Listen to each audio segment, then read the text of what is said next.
Je voudrais tout d'abord remercier les électeurs qui se sont déplacés alors que tout les poussait à s'abstenir de participer à cette séquence électorale départementale et régionale.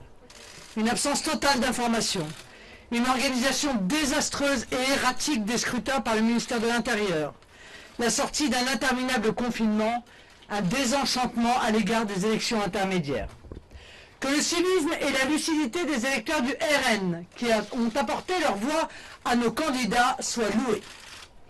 Ce soir, nous ne prendrons pas de région puisque des sortants à l'aide d'alliances contre nature ont tout fait pour nous empêcher de montrer aux Français notre capacité à diriger un exécutif régional.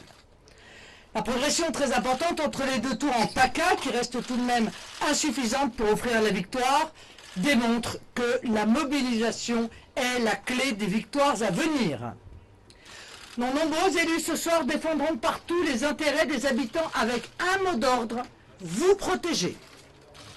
Mais lorsque 2 Français sur 3 persistent à ne pas voter, en particulier les jeunes et les classes populaires, c'est évidemment un message qui doit nous interpeller, car cette désaffection civique historique constitue un signal majeur lancé à toute la classe politique et même à toute la société.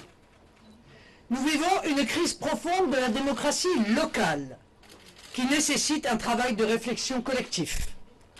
Méthode de mobilisation, représentativité, information des électeurs, proportionnel, référendum d'initiative citoyenne, tout doit être aujourd'hui débattu pour rendre à nos compatriotes le goût de décider de leur avenir. Je suis plus que jamais déterminé à mettre toute mon énergie et ma volonté à réhabiliter la politique, à lui rendre son utilité et son efficacité au bénéfice des Français, parce que la présidentielle apparaît plus que jamais comme l'élection qui permet de changer de politique et de changer les politiques, et que les Français nous apportent leur soutien dans cette mission.